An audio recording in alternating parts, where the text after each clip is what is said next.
Hello and welcome to 10 Seconds, the XC Off-Roadcast. I'm Rodney Tomlin, and today my guest, the rough and rowdy Ricky Russell. That's right, folks. We're going to be going right to Duvall, Washington, where Ricky is right now waiting on the COVID virus. And we want to take this opportunity to say thanks to our good friends at Teely Energy Racing. And, of course, Teely, a big presenting sponsor, along with our good friends at Phoenix Racing. Also want to say thanks to DP Brakes, brought to you in part by our good friends there, as they are the only thing that should be stopping you right now. And, of course, special support from our good friends at Ladon Racing, and also a thanks to Kyler Lenz Motorsports. Also, another special thanks to good friends at XC Park Solutions, and, of course, your AMSOIL dealer, John Coffey. He can be your personal dealer. And speaking of personal, let's get up and personal right now with this guy right here, all the way from the state of Washington, all the way out on the left coast. Dude, I would say, what are you doing out there? But I know that's home. So what's going on at home, man? Yeah, well, I read for Coastal Racing, so we could go from coast to coast. You know? Good point. No, I came home right when this was going on, and I heard everything was canceled, and been home because I figured I could do the same thing I'm doing there here. So I've just been able to still train and kind of keep on it like all the other guys, but it's definitely been different. It's been kind of nice being home, but definitely missing racing. I would rather do racing right now. Yeah, I can imagine. And so you don't have a permanent residence or a semi-permanent residence on the East Coast. You just kind of float from spot to spot, I guess. Is that what you do? Yeah. I mean, in the past, South Carolina Travelers Rest has been like more of a permanent stay for when I was on the past team I was on. So this year we have a house in Florida, and the coastal team does, and so I got to go down there, and that's the first time I've actually been able to spend that much time in Florida, and it was kind of nice. The weather's always nice, and kind of can just plan your week ahead of time and do it. You don't have to change it up because of rain or whatever, because the weather's just nice down there. I can see why a lot of the guys go down to Florida to get ready for the preseason training. So, but yeah, no. So then after Florida, I was gonna slowly start migrating up and kind of South Carolina area when we were racing in that area, and then eventually PA, where Coastal is out of. I was going to kind of, not necessarily permanent, but that would be kind of home base as the middle of the season when we would get to that. But yeah, now this has all put everything to a standstill, so I'm kind of just going with the flow and waiting to hear, like everyone else is, when we might be going back racing. So when did you go back home? Did you drive home or did you fly back home? How'd that all work out? Yeah, I just jumped on a plane, me and my dog, and flew home. I was kind of, at the time, not knowing how bad this is, kind of worried about if I was going to get it on the plane or whatever. I didn't know. And everyone was kind of like worried when I got back, but we've been good. So I've been home for like 3 to 4 weeks now. So yeah, been healthy and no issues as far as virus goes, so good. That's a plus. That is a big plus. That is a big plus. Yeah. I know. So what's the community you're like from? Is it a big community? Is there a lot of people around there? Not really. We're kind of in the outskirts. I guess it's getting more populated just because Microsoft and Amazon and all that is out of Seattle. So I'm like an hour, 45 minutes to an hour from Seattle. So used to be considered the country, but now I'm kind of like saying it's getting overpopulated by all the city people. So we're not as much country as we used to be. So, but yeah, I don't see many people. We have some hiking trails right here out of our house that are closed, but doesn't seem to stop anyone. So everyone still seems to be up there doing their thing, hiking, whatever. But I don't know. I don't really see many people besides have a group of us who've been riding here and there throughout the week, and we kind of do our same motos and that type of stuff with a good group of friends, which is fun because I don't usually get a ride with them when I come home, because it's usually like January or December when I'm home and the weather's really crappy. So I guess it has been a nice change of pace in that respect. What's the atmosphere like around your town? Is everybody freaking out, wearing masks? Are you guys low on toilet paper and stuff like that? Yeah, I don't think toilet paper is as big of an issue anymore, but I think that was when everything first hit, which I really don't understand. Do people not? Do they It's not still go like poop that before? here. You're still limited Yeah, on what you can buy, and if you can find a roll, it's usually the mega roll and the most expensive stuff. I had to buy the most expensive, biggest roll of toilet paper and the most expensive roll of paper towels the last time I went. And it wasn't because I needed that many. I mean, I'll use that many, but good Lord, man, give me some options. stocked up now. Stocked up now. Yeah. No, yeah, I don't understand. Did people not go to the bathroom before the virus was here? Well, that's what I I'm wondering. Like, why is it a thing to buy every single toilet paper roll all of a sudden there is? I don't I know, but that initially I thought it was because I thought you were going to crap yourself to death is what I thought it was all about. because of the if you got it. Yeah, I had no idea. I didn't even know what the symptoms or anything. So people told me that I had it already. I don't know. Yeah, Maybe I have. I was a little ill and I had some fever and this, that, and the other. But I don't let that kind of yeah. stuff get me down. No, it's just a weird time to me. I mean, it is serious, I guess, but I think there's a little bit of overreaction out there, and then also there's a fine line between overreacting and not taking it serious enough, I guess. So I don't Exactly. know. I'm just going with the flow and not too worried. It's another sickness.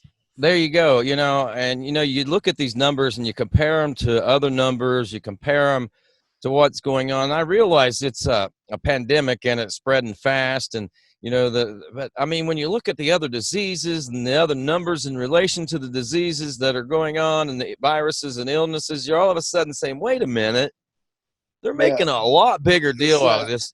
I mean, granted, I don't want to lose anybody. And I know that a lot of people are dying and stuff. I mean, but is it any more than seasonal flu? Is it any more than, normal? Maybe it yeah, is. Maybe it is. And yeah, I can't see where the numbers are much different, to be honest with you. But, maybe they know, somebody knows something I don't. I'm not that intelligent. yeah. 100%. I try not to even get too wrapped up about it. I Well, just the one thing that try to we do got, my own thing. Ricky, we do need to pay a little bit of attention because, I mean, I know there's a lot of crazy notions going on right now with a lot of folks, the federal government this, federal government that, Yeah, yeah, they're trying to do this. And I'm not going to lie. I sense some overtones of something really shady going on in all honesty, because I, yeah, it does feel like a trial run for something. I'm going to leave it at that. yeah. All I'm going to say is don't turn your back, don't fall asleep, pay attention, man, because we do. I mean, even though don't get wrapped up in it, don't let it consume you, but pay attention to what's going on. And man, For sure. I think it's scary. yeah, there's something bigger going on than the average human sees on the news. Definitely. I I think think. so. And I mean, with the media and stuff, and then, there's a lot of, and maybe even for saying this on this video, I mean, Facebook, and I mean, they're taking down so much stuff, the freedom of speech and things like that. I mean, I granted a lot of the fake news and stuff, I believe, and maybe some of the radical stuff needs to be curbed a little bit. But I mean, you're seeing information that is pertinent to the circumstance and to the situation, that isn't radical, that is just bare bone facts, and they're taking that stuff down, and we Yeah, gotta, it's a yeah. scary time, that's for sure. And I didn't mean to get off on that and off on politics, but what I'm saying is, No, yeah, as much as I don't want to pay attention to it, and as much as I try to not to, I think yeah, that the big picture is we kind of do need to pay a little bit of attention to it, but we yeah. need to also utilize this time for what you're doing. I mean, how long's it been? Like you said, normally whenever you're with your buddies out there in Washington, it's December, January. Riding sucks. I mean, is you have a lot of your old Yeah. crew back with you, man, or is a lot of them moved on to bigger and better things like marriage and No, kids and stuff?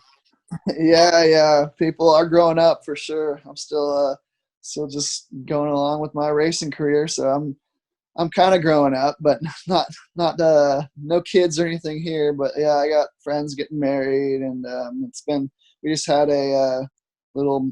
I guess it was a kind of a sooner wedding than they wanted to have, because they were going to have a wedding in July, and it was my best friend, and they just had it last weekend because just a small group of people.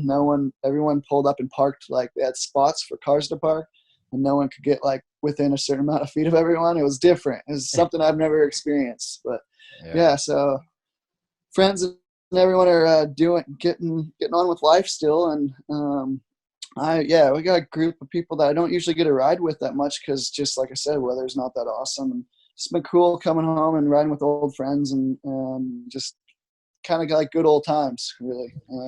People I used to race with locally, and I don't really get to see much, so it's really cool. I bet. Is any of them like For trying how to bad the situation is, it's like some things are cooler, even though we're not racing. And some things are kind of cool. I have taken it for granted in the past. Right. I have to say, I mean, as crazy as it is a good thing. I mean, we can make a good thing out of it, and I think a lot of people are. And for the most part, I think that I think hopefully we'll carry a lot of the stuff that we're doing now into the rest of our lives, because I mean we just need to slow down a little bit. This is good for everybody, I think, in a big picture. So here we are, we're experiencing stuff now. Whenever you're out riding with your buddies, it's been a while since they've actually had a chance. Does any of them like puff their chest up and try to outride you and show you the fast way around and say, yeah, you big old factory rider out there on the East Coast, I'll show you how it is?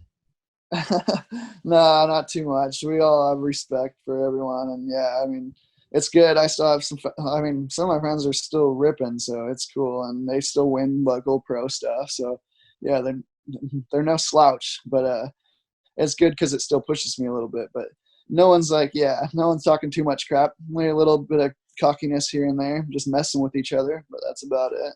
Yeah.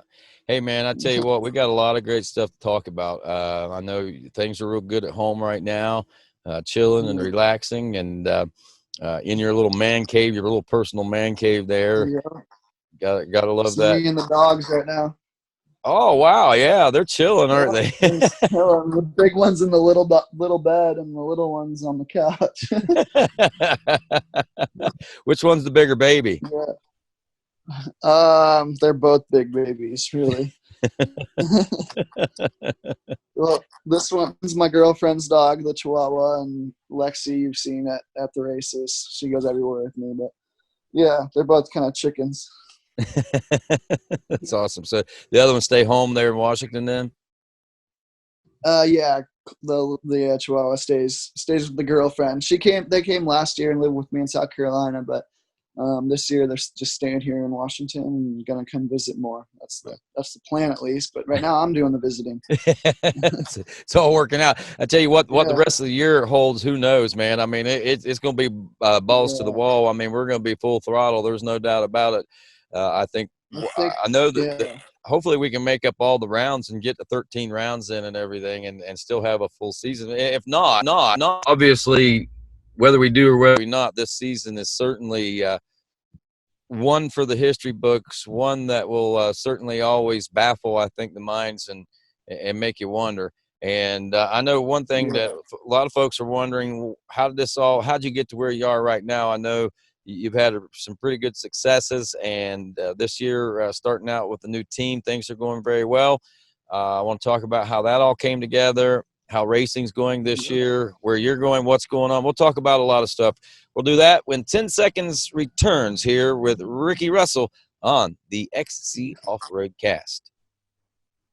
XC Parts Solutions is now available trackside at all GNCCs. Open Friday, noon till 6, Saturday, 7:30 a.m. to 6 p.m., and Sunday, 10 a.m. to 3 p.m. XC Parts Solutions is a Moose Racing and Parts Unlimited dealer with a great inventory of Moose Racing products along with needed parts for bikes and quads. If you need raincoats, they got them. Umbrellas, they got them. Elephant ears for those mud races, they got them. Dry erase boards and markers, they have those too. Come by for a great deal on a great selection of Moose goggles and tear-offs used by a number of GNCC racers, located on Vendor Row next to the Moose Racing Transporter. XC Parts Solutions can take orders at the track, and it can be shipped right to your house. Late need orders for in-stock products received before noon on Wednesdays can be picked up at the track. Email xcpartsolutions@gmail.com, on Instagram @xcparts, or give them a call at 931-854-1100 or 931-261-2004. And don't forget, all racers will receive rider support pricing from XC Parts Solutions.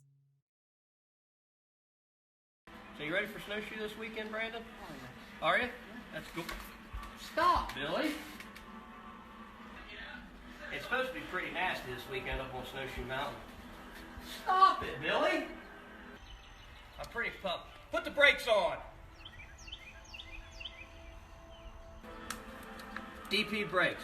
Good enough to stop my ATV, his ATV, and hell, it'll even stop a Billy.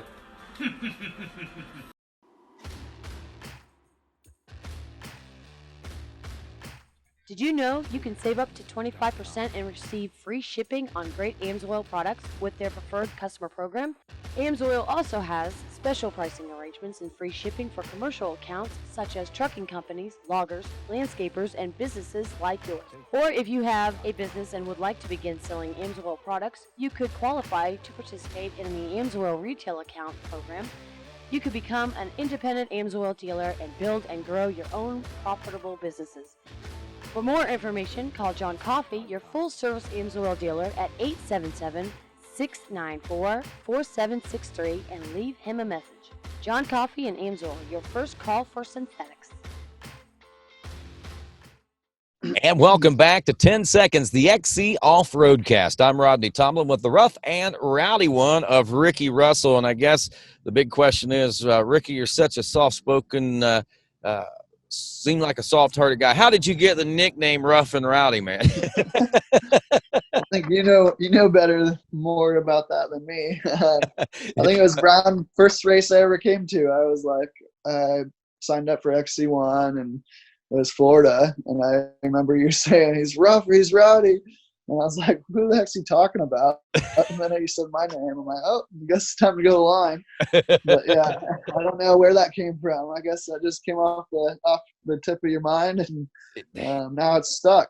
Yeah, well, I'll tell you how it all went. I didn't know anything about you. I heard that you were like a real fast kid off the West Coast. You know, you were coming in off the West Coast, and that I seen your name on there, and you know everybody had like sponsors, and yours just said Duval, Washington, Ricky Russell, 212.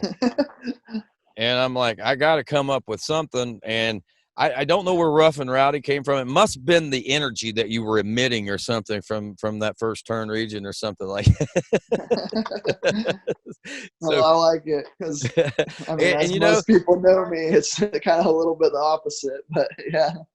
And I think that's what the people that do know you, they get such a kick out of you being called Rough and Rowdy. I mean, I'm sure you got your rowdy moments. yeah, there's some stories. There's sometimes for sure. We'll save those for a live after 11 show later on or something like yeah for adult only. Exactly. So so let's talk a little bit about the season, dude. I mean, we're going to do this in a weird way. We're going to talk about the season and go back to how you got to where you are, blah blah blah. But I know a lot of folks, that's one thing we haven't talked about. I mean, 3 rounds of racing this season. We come into it, you know, the reports there late last year, coming into this year, Ricky's moving to coastal racing, and you're going to be riding the Husqvarna. You're going to be riding with Barry and those guys, and voila, here we make it to South Carolina. And man, and I will tell you this, I talked with Thad, and he told me that the day that he got hurt last fall, that you actually rode his bike a little bit, I guess, and said that you looked very, very fast on it, and was actually faster on it than you were the bike that you were riding that day practicing. And he said, at that point, I knew that Ricky was going to be a threat whenever the season started. And that's exactly the way it started out for you, Ricky. I mean, did you come in? I mean, was there a lot of weight on you? Were you carrying a lot of weight, or just a lot of anticipation to get things going?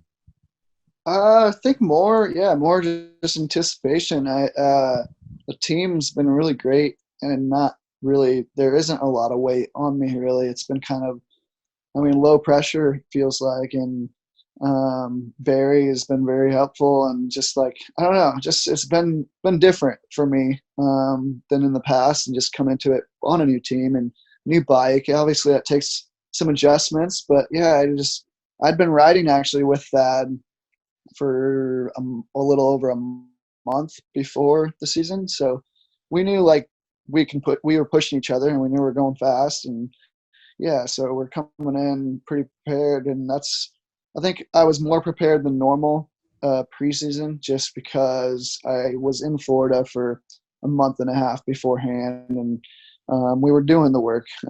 Got a new trainer.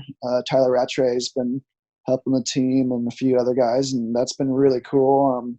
Just different. I guess it's not necessarily like harder or easier, but just different. And Change of sometimes scenery. change just is good. Yeah, exactly. It just kind of amps you up and makes you a little more motivated and kind of just change. So, A little yeah, freshness. came into it strong and, yeah, refreshness. Exactly. That's kind of stagnant where I was at and just not improving anymore. I was like, my goal is always to be improving. I mean, even when you feel like you're at the top, you can still improve. And Caleb or anyone will tell you he can always improve. So, yeah, I was kind of stagnant, not improving anymore, and kind of staying in where I was at, and kind of went through some injuries, which that didn't help either. So injuries with our sport is one of the hardest things to deal with because it'll set you back sometimes longer than people realize. So you might be back racing, but that injury will be still kind of bothering you or whatever, and you're not back to race shape. And so last year I broke my leg coming into the year, and then kind of slowly but surely got back going, and was doing good towards the end of the year, but just, yeah, the beginning of the year kind of messed me up. And now with this year coming in healthy and stronger than ever, I felt like we had a chance. And yeah, the first 2 rounds were pretty awesome, and the third round was I was a little off, just one of those days, kind of not ideal, but still, I mean, mediocre points. I think I was 6th or something like that. I don't know, mid pack, but was ready for some redemption at round 4, and then yeah, now this. So kind of bummed where I went out and did that third round kind of crappy and wanted to get some redemption and fight for that 4th round, and now we're sitting on the couch. So It's kind of I like don't know. you're, Yeah, you're only as good as your last race, and you're feeling like a 6th place guy right now. Knowing yeah, better. exactly. Yeah, and the first 2 rounds we were right up there where we needed to be, and Big Buck was the only one able to run with Caleb for not most, I guess 3/4 of the race.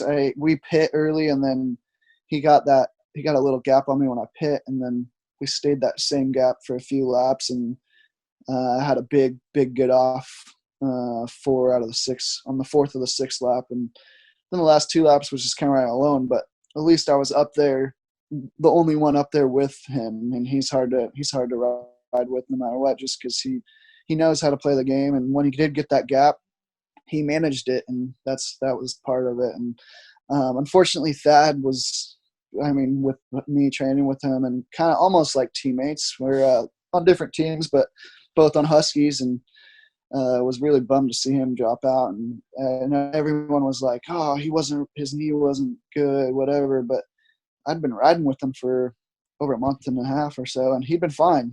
Yeah. I mean, it was sore at first when we first got down there, but he was getting through it, and his knee was, I think it was strong. I mean, obviously he still had damage in there, so I guess what happened was a big crash kind of tweaked it wrong, and that's all it took. So, Yeah. but yeah, no, for me, I mean, I feel like we're competitive and we're doing well. And like I said, the team's been really cool and kind of low pressure situation.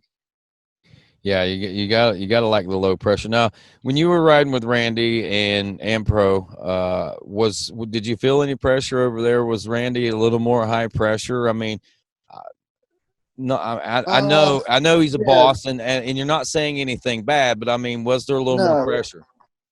no, I mean, yes and no. I mean, they did a great job too, and not putting too much pressure on the riders and whatever. We try to work on things. It's just actually both these teams, the last 2 teams, well, the new team I'm on and Randy's team, they both kind of related to a little bit more of a group family atmosphere, I guess. Right.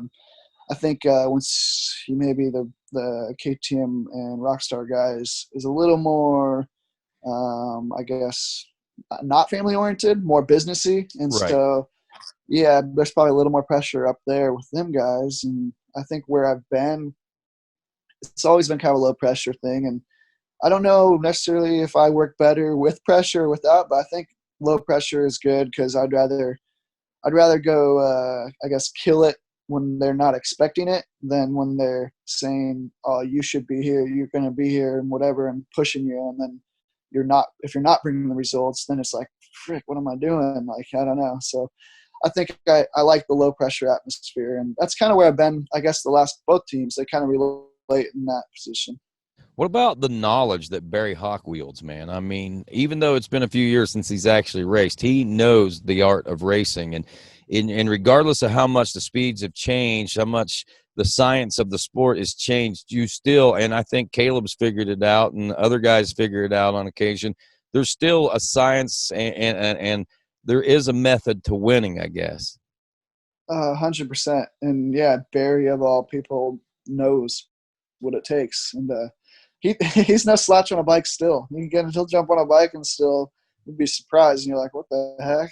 I think he overalled a local race last year up in PA. So yeah, he still knows how to ride. And no doubt he's been there for years and years and years. And that's one of the coolest things that I do like about where I'm at right now is he's there to help us. That's his job. His one and only job is to work for the team and help us get better or what we need and give us what we need to win. So what about does he ever? Yeah. I mean, what about this line choice? I mean, just to see new lines and stuff. I mean, does he help you out in walking the course and things like that?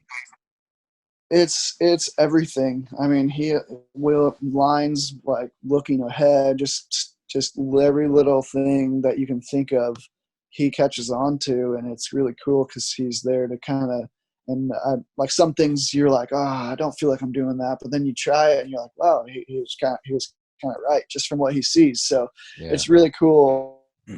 Like just even suspension, how your bike's working from the visual side of it.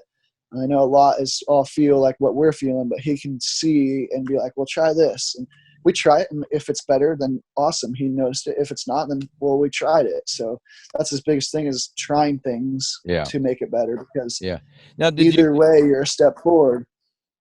Did you get that? Have you gotten that a lot before in the other programs you've been involved with? In the past, I hadn't had that much one-on-one or personal help from someone like that, like him. He's that I guess knowledgeable information just because he's been racing and doing it since who knows how long. I don't even know how many years. He raced quads for so many years, and then for someone to be able to race quads and then still go and switch to bikes and then get to winning on bikes, it's pretty impressive. Right, let me ask you this. What year were you born? I was born in 90. In 90. Well, when you were in diapers, Barry Hawk was taking his first ever win at Millfield, Ohio, and I think it was 1991 at really? Burr Oaks. Yeah, that was his first ATV win in 1990. I think it was 91, if I'm not mistaken.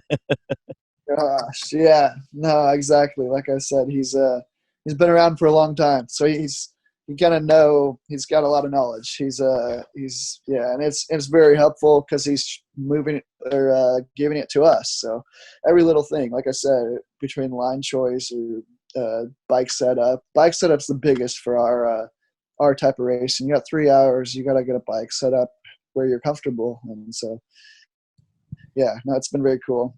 I know, and Barry, just because he's there for us. Yeah, and he's a highly competitive person. It is 100%. Yeah. So and he's got the family there. So I mean, does he do a good job of showing you that aggressiveness on the racetrack and being able to split that to the family and mellow it out in the pits whenever it's necessary? Yeah, no, I think he still likes to have fun. So we still like even last year, like before. What round was that? We went clay shooting and stuff, and that was before I was even on the team. And like it's just fun stuff like that. You put racing to the side, and you still get to go have fun. And we did that, and this year go-karting and doing. I mean, there's just all kinds of things we do on the side that are still fun, family oriented, and there's a happy balance. And I think that's part of it is staying happy, having fun. If you're not having fun, whoops, got an issue. Oh. If you're not having fun, it's not going to not going to help anyone. I think when you're not having fun, it's just a kind of a downward spiral. So keeping it fun and balanced, I think that's a big part of this year. And this him year, and the whole team. in this year, I mean, not that the talent pool hasn't always been deep in GNCC, but good Lord, man, does it seem deeper this year than under normal circumstances? I mean, it seems, I mean, you've always had, but I mean, you know, in the last few years especially, but you've always had the one or two guys that were really fast and pulling out away from each other. And even at that, they get their challenges. Or should I say, you guys are getting your challenges because you're a part of that group now, I believe. I mean, guys like Stu and Grant and all these guys sure. back here, and we're not even talking about the guys that aren't racing like Josh and Ben and this and year Thad. was gonna be. This year was set to be a crazy year for competition, which unfortunately a bunch of Trevor, Ben, Josh, a few guys, top contenders all got injured early on getting ready for the year or at the first one or two rounds of national enduros or whatever. People got injured, and so it's unfortunate for that, but it's still, we're all very competitive, and you don't know.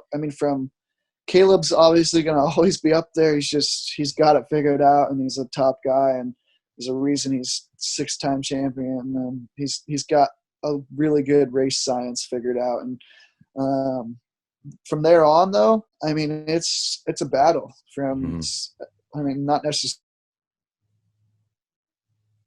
second to, even Caleb's going to be in there. So us, you don't know. Every race, we're all competitive, and we've been racing each other for a long time, so we all respect each other. But yeah, we're all like not too far off, so it's going to be a battle for the rest of the year, I think. And now I think as we get back going, there's going to be some of the guys that were injured early on back in the mix too. So it's going to be exciting, and I'm just hoping to keep doing what I'm doing. And besides that third round, I want to repeat to 1 and 2, and hopefully be up there with Caleb in the end. So there you go. Yeah. I look back through Josh Strang is another rider that has really impressed me this year. I have to say, and I had a really good talk with him, but and it all came together for me whenever I did the interview with him, and I kind of figured a few things out. But I was thinking, man, Josh is on his way out. He didn't seem a couple of years ago, his heart didn't seem in it, but he's changed so much. Yeah, no, I was watching videos. What was that, 08, 09, and Barry, my team manager, battling with Strang and Wibbly and all them. And I was like, dang. And I was like, man, I didn't realize Strang's he's been here racing for a long time. And that's pretty cool because he's been at the top, and then he's been middle of the pack, whatever. And then he's been back at the top, and then injuries. And now, this year he's back in form. And me and him have had a lot of good races together, even at locals and whatever. So it's cool. And we get along very well, and we go moto and stuff together too. So it's really cool in the off-road world that we all get along for the most part. There is your 1 or 2 guys that kind of don't get along with other guys and whatever, but for the most part, we all get along, and we all are down to ride with each other, whatever. So, I had a good battle with Strang at Florida. I was able to kind of come through the pack a little bit because I fell in the third corner, and then got to second. And then the last lap, I saw Strang was right there, and I was already like feeling it, and I'm like, I got to give it my all to this last lap. So I was able to put down a really good lap, and then coming into the pits, which were like a mile or 2 before the finish, just had a little tip over thing, slide out, and he creeped by, and then I was trying to give it my all to kind of get to the finish, and I had another big crash. So was bummed to give away the second place to Strang, and ended up third, so me and him swapped because the first round I was able to get second, he got third, and then he went second, I went third. So this year we're going to be at it. So yeah, how brutal was Florida though, dude? And especially to come up through the pack like that had to zap you. Yeah, I've never done too well there, so I was just happy with how the bike was feeling and just how everything was going. But yeah, the third corner, I went in the corner and I don't know who I tangled with, but I think it might have been Stu. The first corner I tangled with Ashburn, and then I was all in the middle bouncing off people, and then the third corner fell with Stu. I think he didn't fall, but I clipped his rear end, or he came over on me. He even said it joking around afterwards, like something about I fell. Jade was giving me a cup because I fell down because of her husband or something. But anyways, we finished, and I was able to come through. And I think by the second or third lap, I was in second. So I was like, okay, we're doing good. Just need to, because Florida, is one of the places you do need to pace yourself a little bit. You could blow yourself out really quick, just 12, 13 miles sand whoops, and for 3 hours is going to take it out of you. So that was very brutal. And at the end, when I did do those after pushing so hard on the last lap and then having those big mistakes, I was like spent. I finished and I was like, man, I need to go back to the truck and cool down before I can talk to anyone, because I'm done. You look like a limp. I mean, you look like if I would have been in your circumstance situation, I would have felt like a limp noodle, and that's kind of where you were kind of leaning towards that at one point, I think. Yeah, with that big crash, I mean, it took the wind out of my sails after my wind was already out of my sails from pushing so hard, and then I was kind of not necessarily out of it, but I wasn't all there. I was just like, man, I'm hot. And luckily we lucked out because it was a little bit cooler than it has been in the past, where heat makes a huge difference. So I think that kind of upped the speeds a little bit, maybe just because it wasn't as hot. But yeah, so I was still, when I finished, it was warm enough for me to be smoked and then like a noodle. I went back and I had people pouring water on my face. I don't even know who was doing it. And I was like, had water getting poured all over my face. And I thought I might have been drowning after not too long. And then had a fan in front of me. And I was like, finally I started to like realize what was going on. I was like, okay, cooling down, temperature's coming down. And man, I'm okay. I was okay too, because after that big tree or that crash in that tree, I was like kind of happy I didn't break or hurt anything, because it's, like I said, it's easy to do. And it was a big crash, definitely a very big crash. I tell you, I just got to say, I commend you guys, man. What you guys put yourselves through, the rigorous training to get to the level that you're able to even push yourself to the point you push yourself to is beyond measure to me, man. I can't imagine what it would take to get there. But you guys, I mean, extreme athletes. I don't think that people realize you just turn a throttle. That's all you do. Yeah, and ride on a motorcycle. I have people tell me that all the time, like bicyclists and hikers. Like, we'll be up back here. There's a lot of trails that are dirt bike trails and mountain bike trails, and they think that all we do is turn the throttle to get up there. It's easy. All I do is turn the throttle. There's no other skill or anything. They have no idea. Yeah, I know. It's crazy. I mean, just a short distance for somebody that's out of shape like myself on a bike at speed, how quickly my heart rate goes up, how quickly my muscles start to tense and fatigue, I mean, it just blows me away. I mean, I got a good 15 minutes in me most of the time if I pace myself. Yeah, no doubt. It's a 250-pound machine, and you're manhandling it through the woods, and it's sometimes manhandling you. So it's hanging on for dear life. Easy task. Yeah.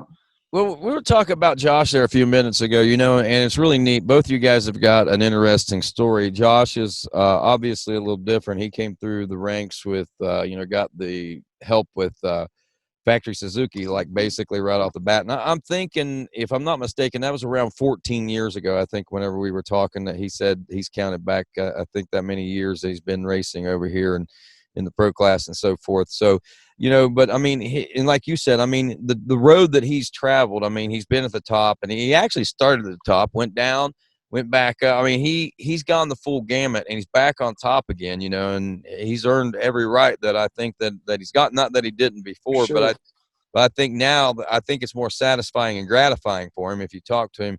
as a more mature rider and racer now, where he's at in his career right now. Let's talk about yours.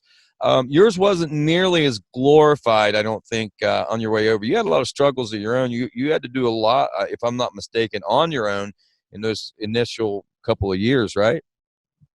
No, for sure. I was I unfortunately, I'll go back to like square one.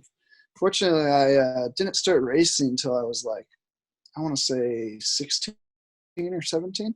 So I was like already past where most kids have already been racing for 10 years. And so I rode all my life, started riding when I was 3.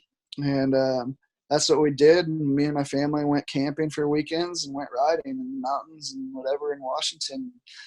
That's all we did. We never raced, never did anything like that. Just camped and rode, trail rode. And that's what I grew up doing. And then once I got my driver's license, I had a friend telling me, "Oh, you should come try this off-road race thing." And I was like, "Oh, what is it?" He's like, "Oh, we raced for like 2.5 hours." And yeah, I was like, "Holy cow, that's a long time." I guess, yeah. So I went out and I think it was 2007 or 8. I tried my first ever off-road race, and then did 200 B class or something. I won by a good amount, but I was not as bad as Florida, but I was smoked. I was like, oh my gosh, that was so much work. And but ever since that win, I think I just was a little bit addicted to winning. And so I won, and then the whole next year I signed up for the season and was able to win that season in the A class. And then the next year raced pro or double A pro and battled for the championship all year. It came down to the last round and was tied for the points. So I was just like, I don't know. I was just stoked to be even competitive with that level in the short amount of years that I've been racing. So then I was able to win the local pro class for like 3 years or so. And people were like, "Man, you need to try something bigger and better. You need to go try something." And I tried racing a little bit of Works and then some Hare and Hounds on the West Coast, and it was just so fast and so sketchy. Those guys are really good at reading the land. And I went down there, did the first round, ended up like 6th, was really happy at the first Hare and Hound because I never have held a bike in 5th or 6th gear wide open that long in my life. For folks that don't know, I mean, a hare scramble, Hare and Hound, they're a little bit different, right? I mean, yeah. So, I mean, what hare scramble is typical. You got the woods and maybe sometimes a little bit of a moto track or whatever, but mostly just woods. And then Hare and Hounds straight.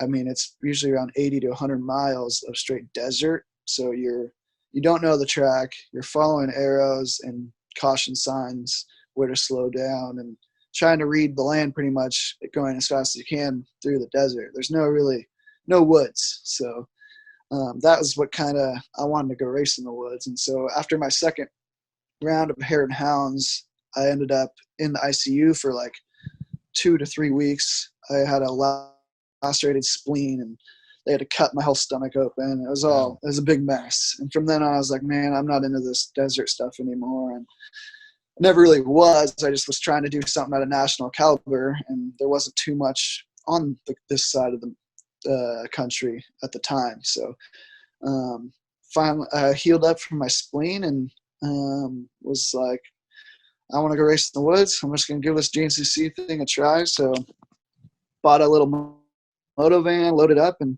I talked to Jason Rains a little bit because he did the same thing, and he's from Washington. I didn't really know him much beforehand, and so I was able to talk to him a little bit. He said, yeah, come on, and pretty much told me what he did. And so I was like, okay, I'm going to do it. And I was looking for places to rent and whatever around there and saved up just enough money to make it. And so I got over there, and at the time I was planning on, like I said, renting a house or something and trying to stay there. And didn't have that much money, so it probably would have been short-lived if that would have happened. But Wibbly at the time didn't have a training partner or anything, and he was defending his championship. That was 2013. And so after 2 rounds, he wasn't quite where he wanted to be.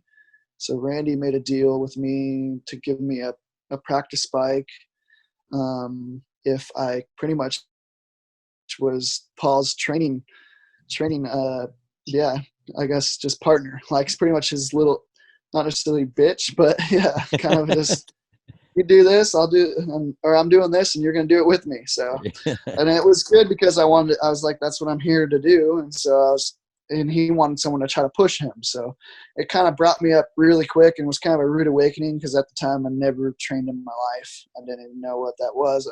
I ride dirt bikes. I don't train. But anyway, just twist the throttle. yeah, exactly. So yeah, I got through 2013, about halfway through the year, was out of money, but I luckily, because of the deal Randy had a place for me to stay. So I still had to go home, summer break, work all summer to just get enough money to come back and finish the season. Was able to finish the season. I mean, I didn't have awesome races, but I wasn't terrible. I was a top 10 contender at least. And so I think that opened a lot of eyes for some people. And I was able to come back the next year with a little more support from Jason Raines because he had an XC2 team. And so the biggest thing is he has to persuade Yamaha why he's choosing his riders. And so since I was a top 10 contender for XC1, they were thinking, oh, maybe he could be a top contender in XC2. So I was able to get pretty much not a full ride, but I mean really good support for XC2 through Yamaha and Jason Raines, and then did that for 2 years, and both years was a championship contender. First year, me and Grant Baylor battled like all year, and then coming out of summer break, we were getting ready for like I think Unadilla or something like that, and practice crash, broke my wrist, and I was super bummed. But the first X-ray, they said it wasn't broke, so I went and raced Unadilla. Some of the most pain I've been in, trying to get through 3 hours with a broken wrist, and still ended up like 5th or something in XC2, and then went back on another X-ray, and yeah, the wrist was broke. So didn't race the last couple rounds, but still ended up 2nd in XC2. So I think that was, I mean, it was pretty cool to be a top guy in that class after only being over there for 2 years. And then the next year, same thing happened. I broke my other wrist while battling up there with them guys. So yeah, injuries were the toughest part, and then slowly but surely just more support. And the next year I rode actually didn't really have anything, and so a good guy from Indiana stepped up and got some Suzukis together for me, and MCS Racing, we were able to kind of go out and I was back in XC1, and so we were slowly but surely kind of figuring it out, that pace. And by the end of the year, we were 3 or 4 podiums for us, and it was really cool because just to bring Suzuki back from the string days, and it was by no means factory support, but we had Suzuki's out there and we're doing well. So I think they were trying to hopefully get Suzuki back on board for future, but I guess there just wasn't quite enough pull, and they didn't really. Suzuki still, as of now, still hasn't got back into it. So the next year, that's when Randy contacted me again, and I was able to race for his XC1 XC1 team for 3 years. And then now we're here, and this year spoke with Barry last year some, and like I said, I was just kind of ready for a change and wanted something refreshing. So now we're into this year, and now we're sitting on the couch waiting to go back racing. Yeah, exactly. So that's a long story short of my summary of growing up and getting into racing. The biggest thing I was just wish I kind of would have got into it a little earlier. Part of it was good because some people get into it and get burnt out really quick. And so I was kind of past that. I was there because I was wanting to be there, not because my dad wanted me to be there or something. Right. So, but part of that was good, but I just wish I would have started a little earlier. So you mentioned your dad there. How does the family, what does the family think about it? I mean, what were you, 17, 18 years old when you headed east? I would have been just turned 21. So I was a little, because I already raced here on the West for like 4 years, and I started so late. So yeah. But no, they're like you only live once. Give it your all, and just do what you want to do as long as you're having fun. And I mean, they've always supported me when I was racing locally. It was we had a group of friends and family who we all had our own motorhome, and my parents would bring me to every local race, and then we'd have 2 or 3 other groups of friends who'd come to every local race too. And so it was kind of cool. Once we did get into racing, they were all into it because it was all a good, fun, friend, family-oriented thing. So that's the coolest thing about racing is there's so many nice, cool people you meet throughout the years racing dirt bikes. I know, I mean, everyone I've met through that's been of value in my life is through dirt bike racing. Yeah. So it's pretty wild. A lot of them too. I met some pretty big buttholes out there too, but yeah. yeah, that's true too. And some people might even call me that. I don't know. I'd hope not.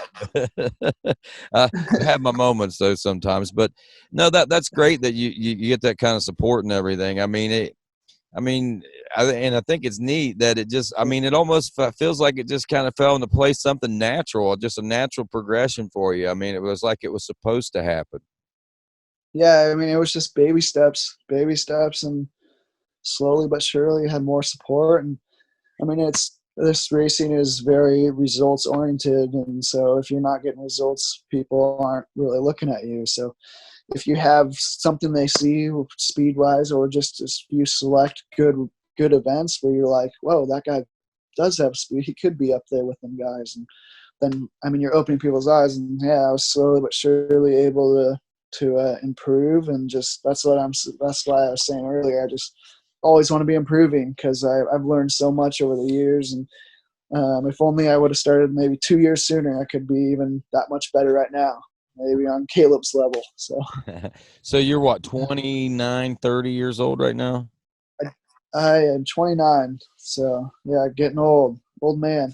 Well, they say that, and here's the funny thing about that, Ricky. When I first got into motorsports announcing in the early mid 90s, if you were 21 years old, you were washed up. You know what I mean? It was over. Yeah. You were a done career. Now, I don't see people peaking till about 28 to 33 to 35, to be honest with you. I think that 28 to 35 range, maybe 25 to 35. I mean, it depends on how quickly you're able to mature, but there's a maturity thing that goes on there in the mid-20s that you start maturing, and then it becomes a different ball game for people. It's really odd how it all works out, I think.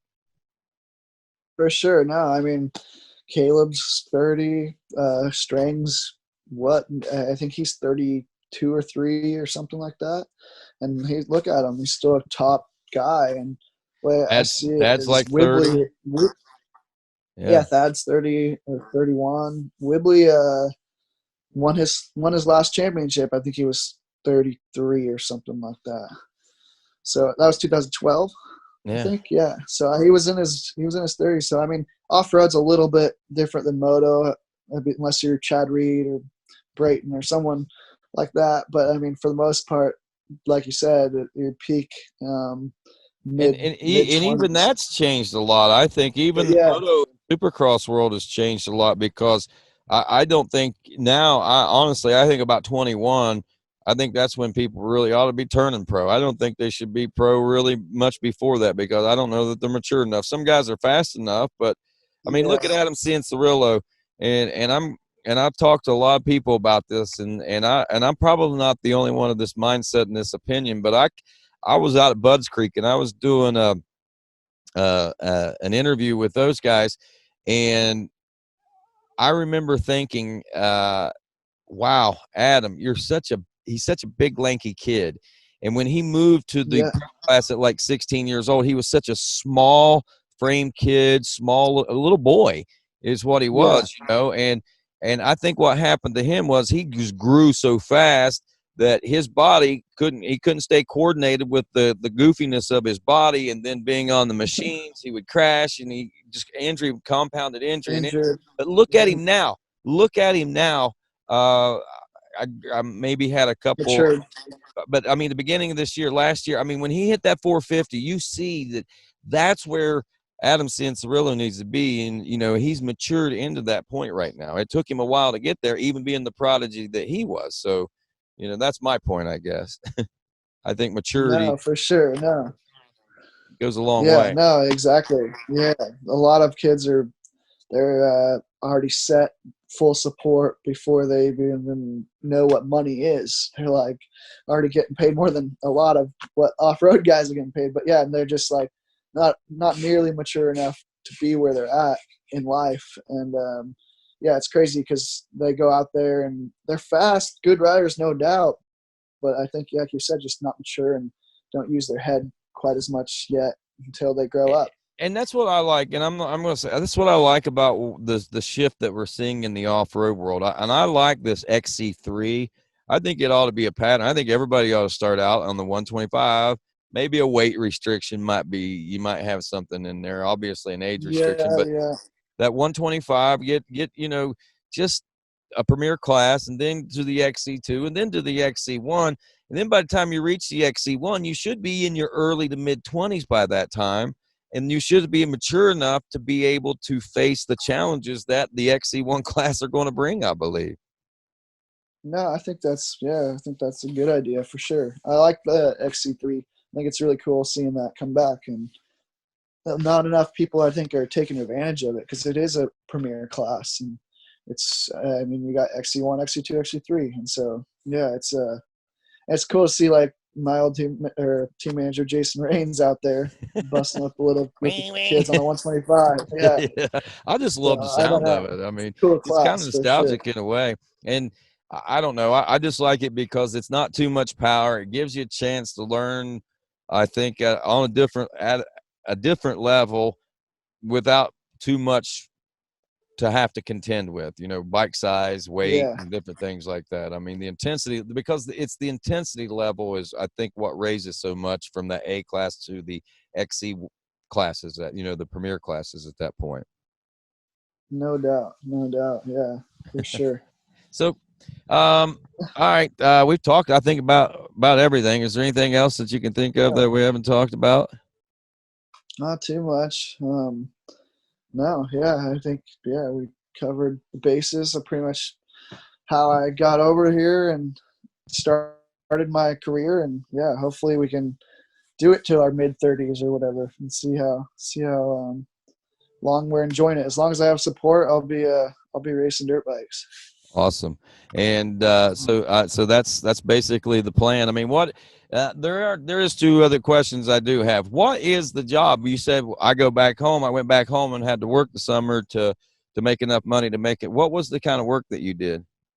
So originally, the year before I came over, I worked for a construction company. My dad's actually, and he builds rockeries, which are like big 4, 5, 3-man rock, like they're big rock you stack with a machine and build these rock retaining walls. And so I worked with him for a whole year, saving up enough money to go back east. And then when I came back, it was my girlfriend at the time. Her parents owned a landscaping company. So for the summer, that's when landscaping here is so busy that they just put us to work. And we worked for, I guess, a month, maybe a month and a half, and I saved up just enough money to get by. And I mean, to go back on that story, that originally when I saved up all that money, I went over there with 2 KTMs, and by the time we went racing, neither of my bikes were running. So that's when I had to buy one Yamaha, and that's when Wibbly gave me another one for practice. So that was a huge help right there, Wibbly and Randy putting that together, because I don't think I would have made it. It just kind of all fell in place just perfectly for me to actually make it through the year on budget wise. It amazes me, man, how many times, and Randy knows that's why Randy's program is what it is. He's a good stepping stone for people, man. I mean, he puts people in good positions, gives them great opportunities and chances to win championships there. And then if they outgrow it or whatever, I don't think there's any hurt feelings whenever somebody steps away when they move on to something else. And I think that Randy's kind of proud of what the riders are able to achieve, because he has huge and monumental part, just like he has a huge hand in what you did with Paul and with Bo Jason. I mean, those guys, I mean, you owe them your career, I think, in GNCC. No, for sure. They've been around a long time, just like like I said, Randy and Barry, they raced together for many, many years. And no, so he was very, very good with teaching me things and just everything, just giving me the opportunity that I had. So yeah, it was really cool. And yeah, that just such little things, like giving me, like, it was, we call it the bunkhouse. So it's a kind of a garage with some bunks in it, just giving me a place to sleep at night. That's like, don't realize how big of a thing that is for someone who has pretty much no money trying to race this series. So just that little thing like that, I appreciate and look back at, like, I'm so thankful for. So yeah, there's so many things. I slept in my van for 3 years at races. So that's it wasn't until like 2018, maybe, no, it was 19. I bought a camper. So yeah, van life. I was van life for a long time. And I mean, no regrets. I liked it too, but yeah, it was definitely a cool experience. And I guess I learned a lot throughout the years of so many things I respect out of people. It's not all glitz and glamour, and you got to work for what you get, right? Oh yeah, 100%. Yeah, no, it's not easy either. People think, yeah, it's just, you don't have a job. What are you doing? And it's like, man, it's a job. I mean, it's a job, but you try to keep it a fun job, because like I said, if you're not having fun, it's not you're going to go downhill. So yeah, Sure it's beats, definitely a job. yep, At sure this beats point. mowing grass and building retaining walls right now, I'm sure. Yeah, it does. Exactly. Is that what you're going to get So, into whenever you get out, the retaining? You're going to go into the family business, or no man, idea yet? at this point, I really don't know. I've thought about some things here and there, but I mean, like I said, my plan is to race for as long as I have support and see how that pans out. And then, like I said, I've met a lot of people over the years through the racing community that might have something else I could do afterwards. So Exactly. we will see. Yeah. Exactly. You never know. I might get a job someday too. Yeah, maybe someday. I don't know how the heck you scream 10 seconds all morning and all weekend, I guess, and It's have the your cigarette. voice. It's a cigarette. Yeah, that's it. Because I've been talking we've been on here for 45 minutes or so, and my voice is already getting like, man, I need some water or something. I, Wild. like you and your talents on a motorcycle. God bless me with the gift of Yeah. gab. I think, at least, I don't know if it's a gift, but he blessed me to gab. So whether or not it's a gift, I don't know. Gift or a curse. Yeah, exactly. But nah, it's been Yeah. great, man. Yeah, it's cool. It's funny. My venture into things, in that I never intended to be where I'm at. I never expected, the first time that I Yeah. picked up a microphone and went to a motorcycle, I never thought that I would be doing what I'm doing today, traveling Yeah. all around the country doing. I mean, I've seen a lot It's of pretty stuff. cool. It is. Well, obviously you enjoy motorsports and dirt bikes and quads, whatever. So it's very cool to be I involved love with it racing. in a different way. Yeah, But yeah, you're I about love racing. racing. I love the people in the Yeah, racing, and I'm not going to lie. I have sacrificed an awful lot to be where I am. I yeah, gave up a lot. I've missed out on a lot. no doubt, I've let a lot go no by, doubt. but I'm not. I no regrets. No regrets. Yep, yep, Honestly. for sure. No, same boat. Like a lot of normal things people are doing in life right now. I'm not, because I'm racing dirt bikes. So yeah, same thing. And same with you. You're traveling to all these races. It's a lot of travel. People don't realize we're traveling every other weekend to go racing. Every weekend for me, but I mean, GNCCs are every other weekend. So Yeah. Oh yeah, well. they I don't mean, I realize do how more than much work just it GN. is. I do more than just Yeah, yeah. GNCC. So I mean, I'm Polaris gone a and lot all that too. stuff. Yeah, but I haven't been. I'm not gonna lie. I've been going stir crazy. I came home after Georgia GNCC, and I haven't left the county since, and it's Yeah, killing me, man. it's weird. It's just weird for it to be like used to what we're usually doing every weekend, and now to be like no more for who knows how long. It's just been a weird thing, because you're just Well, normal. You're used to that normal routine. Yeah, my reloading skills are getting good. I'm pretty good on target. I'm turning into Ken Hill. I'm just not Good. publicizing it on social media. Yeah, Me and Ken, I'm going to take Ken out and have a match with him. I'm going to show him my garden, and then I'm going to look at his garden, and then I'm going to have a shootout with him and see which one of them. Sounds like a plan. You better practice up. I see a lot of videos of him shooting stuff.